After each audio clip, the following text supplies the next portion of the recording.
जय हिंद दोस्तों, आप सभी का स्वागत है सौरभ सिल्व एकेडमी पे। 1 जुलाई 2026 की करंट अफेयर्स पे। यहाँ आपको जो भी करंट अफेयर्स पढ़ाए जाते हैं वो बाइलिंगुअल होते हैं। चाहे आप इंग्लिश माध्यम के विद्यार्थी हों, चाहे आप हिंदी माध्यम के विद्यार्थी हों, आपको यहाँ पे कोई दिक्कत नहीं, दोनों लैंग्वेज में आपको पढ़ाता हूँ। आप एग्जाम दे रहे हैं यूपीएससी का, आप एग्जाम दे रहे हैं यूपीपीएससी तो Uttar Pradesh public service commission, चाहे आप एग्जाम दे रहे हैं आरओ, एआरओ, डीईओ, कोई भी एग्जाम दे रहे हैं आप। साथ ही साथ आप अगर कोई सेंट्रल गवर्नमेंट का एग्जाम दे रहे हो, एसएससी का, रेलवे का, तो इन सभी एग्जामों में मेरी करंट अफेयर्स एप्लीकेबल है। 100% मैं गारंटी के साथ कहता हूँ कि आपको 40 में से 35 करंट अफेयर्स हमारे से ही जाएगा मिलेगा। अच्छा, साथ ही साथ आपको मैं 30 एमसीक्यू कराता हूँ। ये एमसीक्यू भी क्या रहते हैं, बाइलिंगुअल रहते हैं।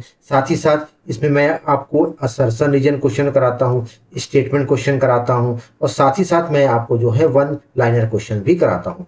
मीन्स किसी भी तरह के क्वेश्चन आपको मिस होने नहीं दे पाएगा। आप नोट्स बनाइए, पर डे रिवीजन करिए, करंट अफेयर्स में कमांड करिए। सबसे बड़ा बेनिफिट करंट अफेयर्स का क्या मिलेगा आपको कि जो पुराने विद्यार्थी जो तैयारी कर रहे हैं पहले से, उनको आप करंट अफेयर्स के माध्यम से ही चैलेंज कर सकते हैं। चलिए स्टार्ट करते हैं आज करंट अफेयर्स। रिम्पैक्ट एक्सरसाइज। पहली बात तो ये हम जानते हैं कि ये दुनिया की सबसे बड़ी एक्सरसाइज है, मतलब कि यह दुनिया का सबसे बड़ा समुद्री सैन्य अभ्यास है। मतलब पहला पॉइंट क्या लिखेंगे कि जो रिम्पैक्ट एक्सरसाइज है ये विश्व का सबसे बड़ा अंतर्राष्ट्रीय मैरीटाइम मतलब समुद्री अभ्यास है। अच्छा, ये 2026 में आयोजित हो रहा है। अच्छा, और 2026 में इसका क्या है, 30वां संस्करण है, मतलब 30th एडिशन है इसका। पहली बात तो आप ये नोट कर लीजिए कि एडिशन कौन सा है, 30th एडिशन है। दूसरी चीज क्या कह रहा है कि ये बाइनिलियन है। बाइनिलियन मतलब क्या होता है कि वर्ष में, 2 वर्ष में एक बार होता है। 2 वर्षों में इसका एक बार होता है, द्विवार्षिक अभ्यास है। ठीक, इस 24 जून से शुरू हो रहा है और कब तक चलेगा, ये 31 जुलाई तक। सोचिए, मतलब लगभग ये 1 महीने से ऊपर चल रहा है। इसका होस्ट कौन कर रहा है, होस्ट कंट्री बहुत इंपॉर्टेंट है। इसका होस्ट कर रहा है हवाई द्वीप समूह और अमेरिका का तीसरे बेड़े द्वारा आयोजित किया जा रहा है। ये जरूर याद रखिएगा कि इसका आयोजन कौन कर रहा है, हवाई द्वीप समूह कर रहा है, अमेरिका का तीसरा बेड़ा। अच्छा, बेड़ा मतलब इस बेड़े में कई अमेरिका के शिप रहते हैं, लड़ाकू विमान रहते हैं, इसको बेड़ा कहते हैं। अच्छा, और भारत क्या है, भारत भी इसमें भाग ले रहा है। ये इंपॉर्टेंट बात है, भारत भी इसमें क्या कर रहा है, पार्टिसिपेट कर रहा है। कौन से अभ्यास में, रिम्पैक। रिम्पैक मतलब क्या हो गया आपका, पैसिफिक। ध्यान दीजिएगा, पैसिफिक मतलब रिम्पैक मतलब पैसिफिक एक्सरसाइज है। ये बात बिल्कुल ध्यान रखिए, पीएससी मतलब ये क्या है, पैसिफिक एक्सरसाइज है, प्रशांत महासागर। बात बिल्कुल ध्यान रखिएगा आप, ये बहुत महत्वपूर्ण पॉइंट है ये। चलिए क्वेश्चन करते हैं इसके। Which country hosts the 30th edition of biennial RIMPAC maritime exercise, Hawaiian island, USA. सही बात है। द्विवार्षिक रिम्पैक समुद्री अभ्यास के 30वें संस्करण की मेजबानी कौन सा देश कर रहा है, हवाई द्वीप यूएसए। अच्छा, स्टेटमेंट वाले question. Consider the flowing statement regarding RIMPAC exercise, it is the world largest maritime exercise conducted annually. देखिए गलत हो गया ना, एनुअली नहीं होता, मैंने अभी आपको बताया क्या होता है, बाइएनुअल है। बाइएनुअल है ना, बाइएनुअल है, तो ये गलत हो गया। 2026 marks the 30th biennial edition, ये बात बिल्कुल सही है। India has chosen to remain an observer and does not participate with naval aside. देखिए ये क्वेश्चन बड़ा है, मतलब इंडिया पार्टिसिपेट कर रहा है, ऐसा थोड़ी कि पार्टिसिपेट नहीं कर रहा। तीसरा भी क्या हो गया, गलत हो गया। तीसरा भी गलत, इधर पहला भी गलत आपका कि सालाना आयोजित नहीं होता, ये द्विवार्षिक है, द्विवार्षिक है। और भारत में पर्यवेक्षक थोड़े, भारत में पार्टिसिपेट कर रहा है, तो केवल क्या हो गया, केवल दूसरा सही है। क्या दूसरा सही हो गया। देखिए इतने अच्छे क्वेश्चन आपको मैं करा रहा हूँ कि आप सोच नहीं सकते कि इतने अच्छे क्वेश्चन कहाँ से मिल सकते हैं आपको। चलिए नेक्स्ट करते हैं। RIMPAC is widely recognise crucial platform for fostering multilateral naval cooperation and maritime security. बिल्कुल सही बात है। रिम्पैक क्या है, मतलब ये crucial platform fostering multilateral naval cooperation maritime security, maritime security के लिए बिल्कुल सही बात है। क्यों, क्योंकि वर्ल्ड लार्जेस्ट है। क्रूशियल क्यों है, क्योंकि दुनिया की सबसे बड़ी एक्सरसाइज है जिसमें कई देश भाग लेते हैं, बहुत से देश में पार्टिसिपेट करते हैं। ठीक है, और इसमें इंडिया जैसे देश भी पार्टिसिपेट करते हैं, इसीलिए क्या है, ये बहुत महत्वपूर्ण है। इसलिए क्या होगा, पहला से दूसरा इसका क्या एक्सप्लेनेशन भी कर रहा है। Next, discovery Gichak Nakana. ठीक है, गिचक नकाना। अभी अभी क्या हुआ है कि एक मछली की खोज हुई है। क्या खोज हुई है, मछली की खोज हुई है। किसकी खोज हुई है, मछली की खोज हुई है। अच्छा, ये कैसी मछली है, ये एक मतलब कि विदाउट आई वाली, बिना आंखों वाली एक मछली है, विदाउट आईज वाली एक मछली है।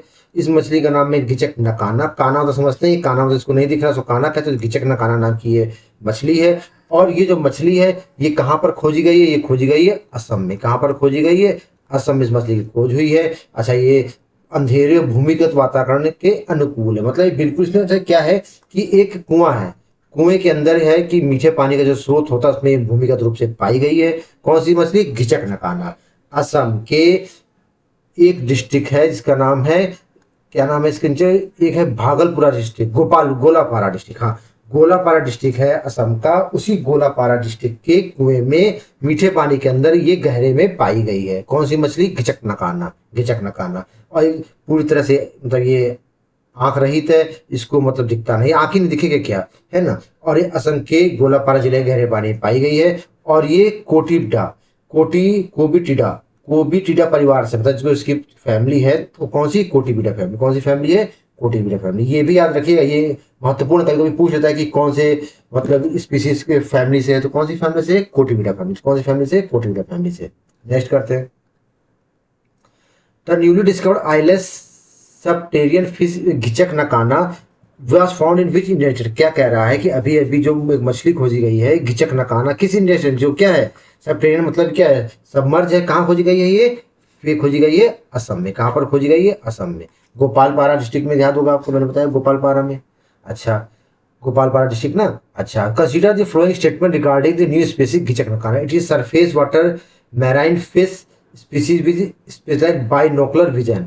ठीक है, देखिए ये द्विनेत्री वाली सतह पानी की समुद्री मछली प्रजाति। गलत जवाब ना, मैंने बताया कि आइलेस है, तब इसकी आंखें ही नहीं, तो गलत हो गया। अब देखिए ऐसे भी क्वेश्चन कर सकते हैं, मैं आपको देखिए तरीका बता रहा हूँ। देखिए दूसरा गलत हो, पहला गलत है, देखिए पहला गलत हो गया, पहला गलत, पहला गलत, दूसरा अपने आप सही हो गया, दो तीन अपने आप सही होगा। अब देखिए इसको चेक कर लेते हैं। देखिए it was discovered from the underground well in Gopalpara, तो सही बात है, गोपालपारा के भूमि के कुएं में खोजा गया था, सही बात है। इट बिलोंग टू कोटिबिडा फैमिली, बिल्कुल सही है, कोटिबिडा परिवार से, देखिए सही हो गया, ये दो चीज सही है। देखिए आप कभी कभी इन चीजों का भी इस्तेमाल कर सकते हैं, ट्रिक्स जिसको कहते हैं, है ना। The newly discovered Ghichak Nakana completely lack eyes, बिल्कुल सही बात है, नई खोजी गई मछली घिचक नकाना आंखों पूर्ता पूर्ता अभाव है, बिल्कुल सही बात है। क्यों अभाव है? क्योंकि subterranean habit such a deep underground well, lack of sunlight leading to evolutionary adaptation where vision is no longer हुआ है। देखिए कितनी अच्छी बात कह रहा है कि भाई ऐसा, देखिए ये आपको लॉजिक लगाना पड़ेगा, जरूरी नहीं कि हर बातें आपको मतलब पढ़ाई जाए या पढ़ाई हो या कहीं लिख ही रहे हो। देखिए आपको उसमें लॉजिक लगाना पड़ेगा। क्या लॉजिक लगाने की बात कर रहा है? ये देखिए क्या है कि समुद्र के अंदर रहती है ये, और समुद्र के अंदर क्या है कि एडाप्ट कैसे है कि यहाँ पे सनलाइट आती नहीं, इवापोरेशन एडाप्टेबिलिटी से जो इसकी एडाप्टेबिलिटी बढ़ गई विदाउट सनलाइट की, तो उसकी आंखों को काम रह नहीं गया। आपको पढ़ा होगा कि जिस चीज से काम नहीं रह जाता वो ऑर्गन हमारा क्या हो जाता है? वर्मी फॉर्म, मतलब क्या हो जाता है? यूज रहता नहीं, तो क्या होगा? एक सही आर्ट्स का क्या एक्सप्लेनेशन भी है। ओमेगा ब्लॉक मेट्रोलॉजिकल फॉर्म, देखिए अभी अभी आप लोग पेपर में पढ़ रहे होंगे कि क्या कहते हैं कि यूरोप में क्या पड़ रही? बहुत भीषण गर्मी पड़ रही है। गर्मी क्या पड़ रही है? देखिए क्या हो रहा है कि ओमेगा, ओमेगा का सिंबल आप लोग जानते हैं, तो ऊपर क्या हो जा रहा है कि हवा क्या हो जा रही है? मॉइस्ट हो जा रही है। हवा क्या हो जा रही है? मॉइस्ट हो जा रही है, और पूरी तरह से ऊपर ठहर जा रही है। तो नीचे की हवा ऊपर जा नहीं रही है, तो नीचे की हवा ऊपर जा नहीं पा रही है, और यहाँ हवा पूरी क्या हो ठहर गई है। तो इसकी वजह से बहुत ही भीषण क्या हो गई? उमस टाइप की हो गई। और ऐसी मतलब आप ये समझिए कि टेम्परेचर 40 डिग्री लगभग ही, 40 है, 42 है, या 38 ही मान लीजिए, लेकिन हवा बिल्कुल ना चले। तो मतलब यूरोप में एक स्थिति ये बन गई है, वायुमंडलीय ब्लॉकेज की घटना। ठीक है, ओमेगा आकार वाली, ओमेगा आकार क्यों? जैसे मैंने बता दी ना कि क्यों है, जैसे ऐसे हवा का आकार ऐसे ले लीजिए, ओमेगा आकार ऐसे बन जा रहा है पूरा, है ना। तो हवा की क्या हो गई? ब्लॉकिंग हो गई है, जिसकी वजह से हवा का आदान प्रदान हो, नीचे की हवा ऊपर जा नहीं पा रही है, गर्म हवा जो हो जा रही है, और हवा यहीं पे ब्लॉक हो जा रही है। इसकी वजह से बहुत ही गर्मी पड़ रही है, और वहां के लोग तब, वरना देखिए हमारे हिंदुस्तान में तो 50 डिग्री में तो अनुमानन झेल ही लेते हैं। लगातार बढ़ने वाले उच्च दबाव वायुमंडलीय ट्रैफिक जाम होना, हाँ बताया ना मैंने, एक ट्रैफिक जाम, ऊपर ट्रैफिक जाम की स्थिति बन गई है, हाईली ट्रैफिक जाम की स्थिति बन गई है। जमीन से उठने वाली गर्म हवा ऊपर जाने से वंचित रह जाती है, सतह करीबी फंसी रह गई। मैंने बताया ना आपको कि जा नहीं पा रही, सतह करीब फंस गई, तो गर्म हवा क्या है? लू का रूप ले रही है। ठीक है, इस कारण भयंकर लू चलती है, यूरोपीय स्थान टेम्परेचर 45 पार चला जाता है।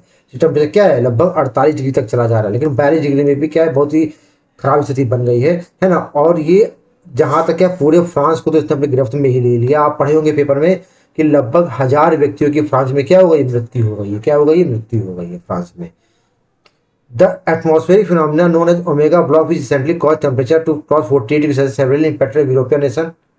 फ्रांस को वायुमंडलीय परिघटना ओमेगा ब्लॉक के रूप में जानी जाने वाली वायुमंडलीय परिघटना, जिसके कारण हाल ही में 48 डिग्री को पार कर गया, ने किस यूरोपीय देश को गंभीर रूप प्रभावित किया है? फ्रांस को। आपने भी पढ़ा। Consider the flowing statement regarding omega. It is created to persist low pressure system in upper. ना ना ना, लो प्रेशर सिस्टम थोड़े बना है, आपको क्या पता है हाई प्रेशर सिस्टम बना है कि नहीं बना। लो प्रेशर रहेगा तो कोई दिक्कत ही नहीं होगी। देखिए हुआ क्या, अगर यहाँ पे देखिए, अगर यहाँ पे लो प्रेशर बन जाएगा तो यहाँ की गर्म हवा तो अपने ऊपर चली जाएगी ना इसके क्या कहते हैं प्रेशर को फिलअप करने। लेकिन यहाँ पे हाई एयर बना है, हाई प्रेशर बना है, और यहाँ पे गर्म हवा ऊपर जा नहीं पा रही थी तो ट्रैप हो गई। तो ये क्या, सीधे ध्यान रखिएगा ये चीज़, ये क्या बना है, हाई प्रेशर बना है। ये गलत हो गया आपका, पहला गलत। It closely resemble the structural shape of the Greek letter omega. बिल्कुल सही बात है, स्ट्रक्चरल शेप ऐसे ले रहा है, मैंने आपको बताया ही, ऐसे ऐसे शेप बन जा रहा है पूरा। Trap the rising hot air near the earth surface leading to sea wave. बिल्कुल सही बात है, ये उठने वाली गर्म हवा को पृथ्वी की सतह पर रोक लेता है, इससे गंभीर लू चलती है। बात बिल्कुल सही है, तो क्या हो गया, 2-3 सही हो गया। During an omega block event regional temperature can breach 48 degree Celsius plus in part of Europe. बिल्कुल उचित बात कह रहा है। क्या कह रहा है कि ओमेगा ब्लॉक परिघटना के दौरान यूरोप के कुछ हिस्से में क्षेत्रीय तापमान 28 डिग्री को पार कर सकता है। बिल्कुल सही बात है। क्यों कर सकता है भैया, क्योंकि massive pressure creates an atmospheric traffic jam wrap air shaking upward. बिल्कुल सही बात है। देखिए फिर समझिए, देखिए हवा यहाँ ट्रैप हो जा रही है, ऊपर जा नहीं पा रही, गर्म हवा ऊपर कंटिन्यूस ऊपर जा रही, तो यहाँ पे छतरा तो गर्म अपने आप हो जाएगी इसलिए। ठीक, तो ए आर दोनों से इसका क्या है, एक्सप्लेनेशन कर रहा है। Next topic, Ben Stokes retirement. देखिए अभी अभी जो है इंग्लैंड के बहुत ही दिग्गज खिलाड़ी, क्रिकेट के महान हस्ती, महान खिलाड़ी बेन स्टोक्स जी ने क्या कर लिया है, रिटायरमेंट ले लिया है। इंग्लैंड टीम के टेस्ट टीम के कप्तान है ये करंटली। क्या है, करंटली जो है इंग्लैंड टेस्ट टीम के कप्तान है, और इन्होंने ये मतलब एक ऑलराउंडर खिलाड़ी है। क्या है, ऑलराउंडर। ऑलराउंडर खिलाड़ी पता है आपको, जो बैटिंग में भी एक्सपर्ट हो और बॉलिंग में भी एक्सपर्ट हो। तो इन्होंने लगभग 7,000 प्लस रन बनाए हैं, 250 प्लस विकेट लिए हैं टेस्ट मैच में। अच्छा, और ये जैक कालिस, आपने सुना होगा, साउथ अफ्रीका के मतलब महानतम से महानतम, जो धरती में ऐसे ऐसे खिलाड़ी जब कई सालों में एक बार लेते हैं, जैसे हमारे सचिन जी।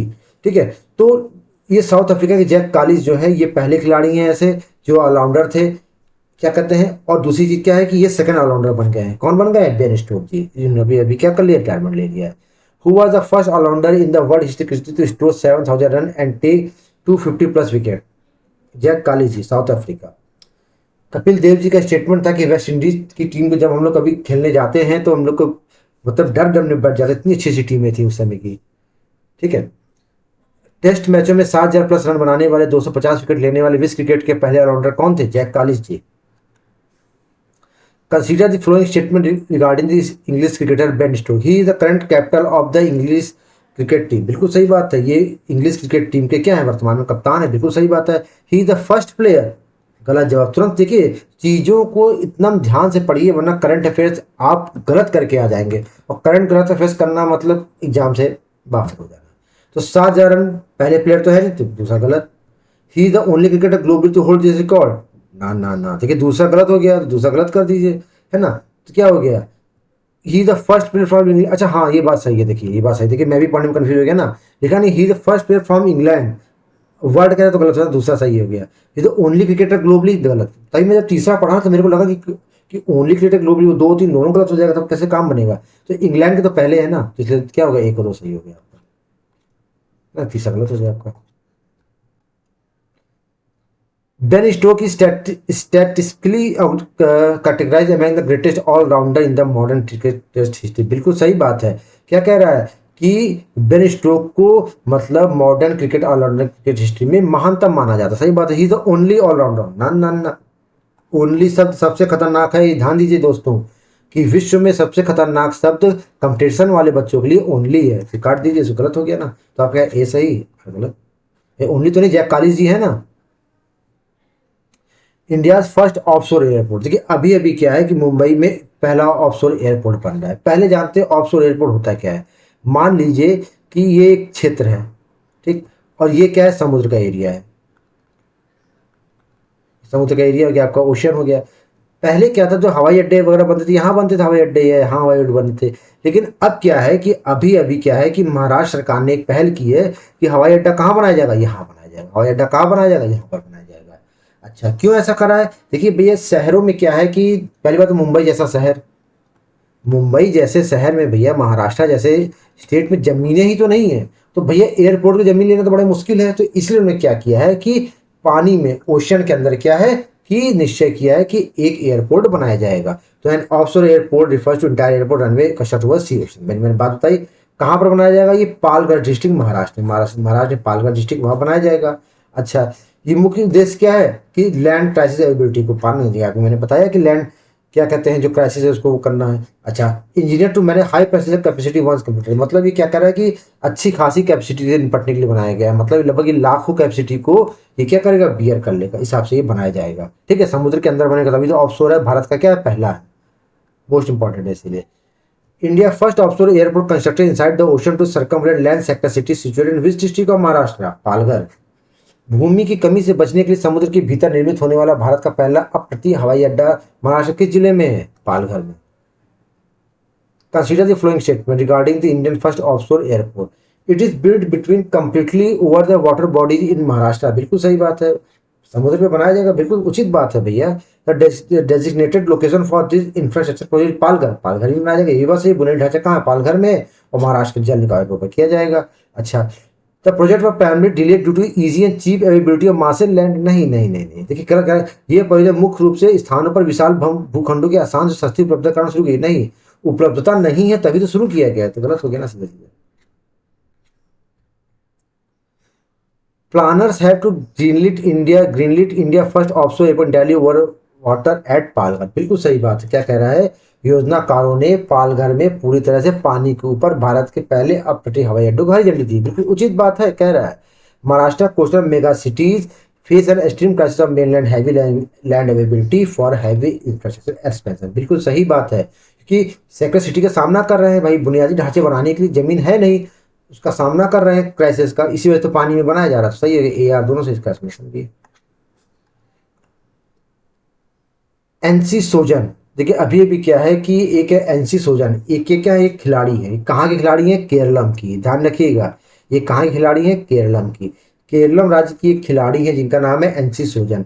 इन्होंने क्या है कि प्रतियोगिता चल रही थी, कौन सी प्रतियोगिता चल रही, सीनियर एथलेटिक चैंपियनशिप, अभी अभी हाल ही में भुवनेश्वर में, भुवनेश्वर कहाँ पर है, उड़ीसा में, वहाँ पर एक सीनियर एथलेटिक चैंपियनशिप चल रहे थे, वहाँ पर ये इन्होंने हाई जंप, मतलब हाई जंप की खिलाड़ी, हाई जंप में इन्होंने क्या किया है कि नेशनल रिकॉर्ड बनाया है, इन्होंने 6.88 मीटर की क्या की है, एक्स्ट्राऑर्डिनरी परफॉर्मेंस दी है। इन्होंने कितनी परफॉर्मेंस दी है, 6.88 मीटर की परफॉर्मेंस दी है, उन्होंने हमारे देश की महानतम हाई जंप की खिलाड़ी अंजू बॉबी जॉर्ज के रिकॉर्ड को क्या कर दिया है, तोड़ दिया है।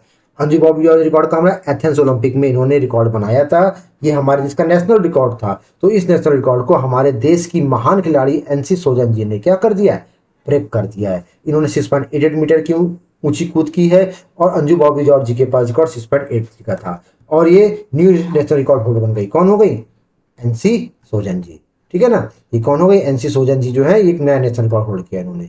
NC Sojan recently broke the Anshu Bobby George long standing national record by jumping 6.88 metre, belong to which state, Kerala, ठीक, केरलम करिएगा, केरला नहीं है।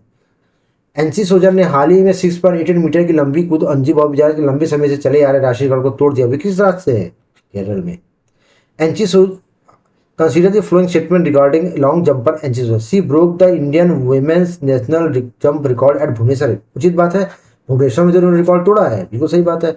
ही record setting jump distance record 6.88 metre, ये भी बात सही है, उन्होंने 6.88 की ऊंची कूद की है। The previous record she broke belong to legendary athlete Anju Bobby George, बिल्कुल सही बात है, पहले रिकॉर्ड किसके पास था, अंजू बॉबी जॉर्ज जी के पास था, इसका सरकारी ऑप्शन 1 2 3 तीनों सही, ठीक है। अंजू बॉबी जॉर्ज के पास पहला रिकॉर्ड था, 6.88 मीटर ने दर्ज किया है, और क्या कह रहा है कि लंबी कूद की खिलाड़ी है, भुवनेश्वर प्रतियोगिता चल रही थी senior athletic. NC Sojan 6.88 metre is inscribe as a current individual new national record in women long jump, बिल्कुल उचित बात कह रहा है, कह रहा है कि एनसी सोजन जी की 6.88 मीटर की कूद महिलाओं की लंबी कूद में वर्तमान व्यक्तिगत नए राष्ट्रीय रिकॉर्ड के रूप में दर्ज है, बिल्कुल सही बात है। क्यों दर्ज है, she officially settled the previous historian national record 6.2 in the Athens Olympic, बिल्कुल सही बात है। क्या कह रहा है, उन्होंने किसका रिकॉर्ड तोड़ दिया, तभी तो नया रिकॉर्ड दर्ज हो गया है, अंजू बॉबी जॉर्ज का रिकॉर्ड तोड़ दिया है। Next, Jeju forum for peace and prosperity 2026, अभी अभी क्या है कि जेजू फोरम 2026 कहाँ पर हुआ है, पहली बात तो साउथ कोरिया, साउथ कोरिया की कैपिटल क्या है, सियोल, सेंटर क्या है, सियोल। यहाँ पर एक समिट हुई है Jeju forum for peace and prosperity, ठीक है, इसका आयोजन किसने किया, साउथ कोरिया। अच्छा, और क्या है इसमें, क्या है कि जो हमारे देश के विदेश मंत्री जी हैं सुब्रमण्यम जयशंकर जी, एस जयशंकर जी, सुब्रमण्यम जयशंकर पूरा नाम है इनका। इन्होंने इस पे क्या एड्रेस किया है। इसका मुख्य विषय क्या था, ग्लोबल साउथ के बीच संरचनात्मक सहयोग, बहुपक्षीय संबंधों को मजबूत करने पर केंद्रित किया गया है। देखिए क्या है ग्लोबल साउथ, मतलब जो विकासशील देशों का समूह है, इसको ग्लोबल साउथ कहते हैं। तो उन ग्लोबल साउथ में जो जो देश है उनमें कॉपरेशन बढ़ाने का, उनमें आपस सहयोग, संरचनात्मक मतलब कंस्ट्रक्शन वगैरह कॉपरेशन, मल्टीलेटरल के लिए क्या है, इसको आयोजित किया गया था। Jeju forum for peace and prosperity 2026 centring for global south partnership was hosted which nation, किसने किया भैया, साउथ कोरिया। वैश्विक दक्षिण साझेदारी पर केंद्रीय जेजू फोरम पीस प्रोजेक्ट 2026 की मेजबानी तो किसके, दक्षिण Korea. Consider the following statement regarding Jeju forum 2026, it was hosted by North Korea to advance bilateral military record. बिल्कुल सही बात, ना ना ना ना ना ना, बायलैटरल मिलिट्री रिकॉर्ड्स के लिए तो नहीं किया गया भाई, तो गलत हो गया ना। क्या क्या द्विपक्षीय समझौतों को आगे बढ़ाने के लिए उत्तर कोरिया की मेजबानी की गई थी, नहीं सैन्य समझौते के लिए नहीं की गई, गलत हो गया। ये फिर क्या हो गया, गलत हो गया, पहला तो गलती हो गया। दूसरा क्या कह रहा है, India officially address by forum व delivered by external affair Jaishankar ji, बिल्कुल सही बात है, जयशंकर जी ने एड्रेस किया था। The address emphasise multilateralism integration of global south, बिल्कुल सही बात है। ये क्या कर रहा है, ग्लोबल साउथ की तो रिप्रेजेंट कर रहा है, बिल्कुल सही बात है, दूसरा तीसरा दोनों सही है। अच्छा next, external affairs minister S Jaishankar utilise the Jeju forum to strongly advocate for interest of developing nation, उचित बात है। जयशंकर विदेश मंत्री जयशंकर जी ने विकासशील देशों के हितों को पुरजोर वकालत करने के जेजू फोरम का उपयोग किया, बिल्कुल सही बात है। India seeks to cement its position as prominent responsible voice of the global south on international platform, बिल्कुल सही बात है ये भी। क्यों ऐसा उन्होंने किया, क्योंकि भारत की देखिए साख बढ़ रही है, अंतर्राष्ट्रीय मंचों में भारत एक प्रमुख है ग्लोबल साउथ का, इसी वजह से ऐसा उन्होंने किया ताकि और विकासशील देश भी क्या है, विकसित होने की तरफ बढ़ सके।